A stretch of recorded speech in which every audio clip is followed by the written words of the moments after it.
Barbershop conversation, guys. Feel free, hit the subscribe button, hit the subscribe button. We go live tonight on Barbershop Conversations Live, not on this platform. Barbershop Conversations Live, man. And I just saw the DS on uh, the Juneteenth, the PBC Juneteenth card.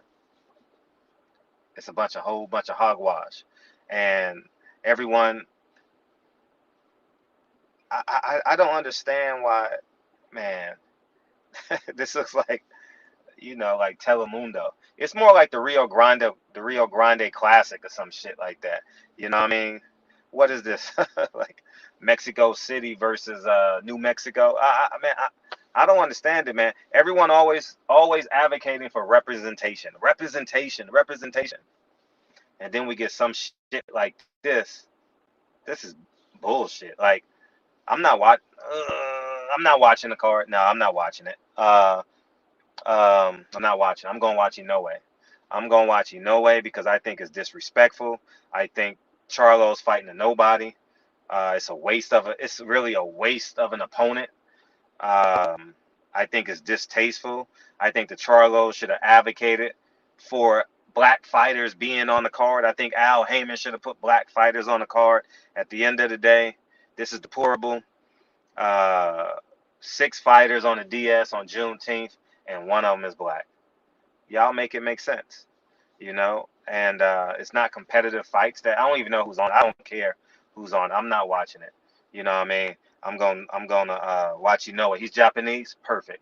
Lincoln is a quarter Japanese. We gonna watch that shit. Fuck it. You know what I mean? And I'm see people got to understand when y'all say, "Oh, Al Heyman is great," or you got to use a white example to make black people listen. So you got to use an example like Bob Arum because that levels the playing field, right? He's great for the fighters. What's great for the fans? Stop putting yourself in the fighter's shoes. Y'all fans to a fault. And also understand when you're critiquing one thing, y'all motherfuckers think the whole person. I'm talking about Juneteenth. All right, y'all are so democratically ill-advised, y'all got this fucking dumb ass mindset.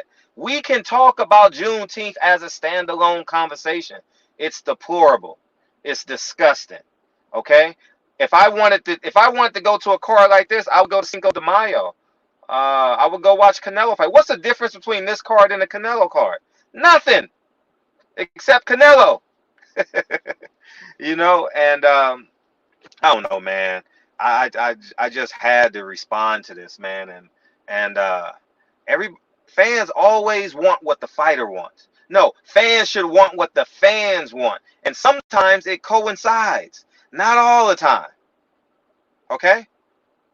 How many fights haven't we gotten? The reason why, one of the biggest reasons why the Logan Paul brothers, the Paul brothers have a level of success and got a multi-fight deal in Showtime?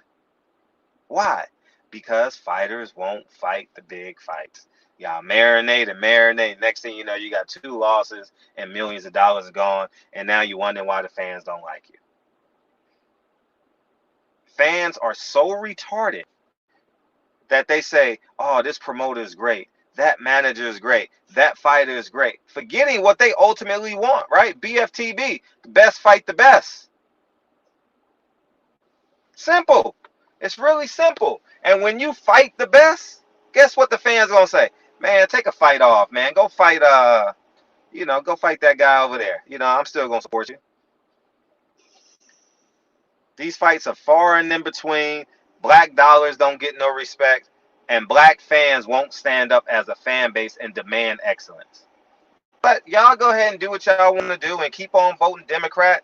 Um, but I'm gonna tell you one thing. I'm gonna tell you what really, really happened. I'm gonna tell you what I fucking spearheaded. Guess what? And I never changed. I never flipped up. We got the. I didn't waver when Mauricio Suleiman came in the barbershop. I stood tall like I always do. I don't waver. I don't buckle. I don't say, oh man, that's the president. No, I treat everyone with respect, and I still have my demands and expectations, and I'm gonna speak to that. Y'all always say we gonna get it next year. Y'all always gonna say we get it next year. Reparations next year. I'm gonna become a millionaire next year. I'm gonna lose weight next year. I'm gonna make more money next year. I'm gonna get a second job next year. I'm gonna get a new car next year. I'm gonna buy a house next year. I'm gonna have a kid next year. I'm gonna go to college next year. I'm gonna get a new job next year. Everything is next year. Next year, next year, next year. That's part of the reason why in many capacity and not many, but in capacities in America, we don't get the respect we deserve because we don't stand up and use the power in which we were granted from birth. So at the end of the day, go enjoy this Juneteenth card. You know what I mean? Um, I've done my part. I've done my part. I've advocated as hard as I can, and no one has advocated for this more than me that covers boxing. No one. No one that physically covers boxing, no one has advocated for this shit more than me. No one. I put the camera in everyone's face. Ask them about the Juneteenth date. But y'all think this shit is acceptable? A guy who's never beat a B-level opponent? Fighting a world champion? Jamal Charlo has a questionable resume. He needs to be challenged. He needs to have a big fight. Jamal Charlo doesn't get the respect he maybe deserves because he hasn't fought anybody since J-Rock at 154. Make this shit make sense, man. And I'm gone, man. Y'all enjoy your day. Y'all keep on being uh, black people, black people who support white liberals. That's who y'all motherfuckers are. Y'all support white liberals, man. They done destroyed the black church. They destroying boxing. You go in the bathrooms, it's boy and girls bathrooms. You know why? Because y'all allow that shit. Y'all don't step, man. Anyways, man, barbershop conversations, man. Y'all have a great night. Y'all have a great day. Keep on accepting that shit. Y'all keep on accepting the shit.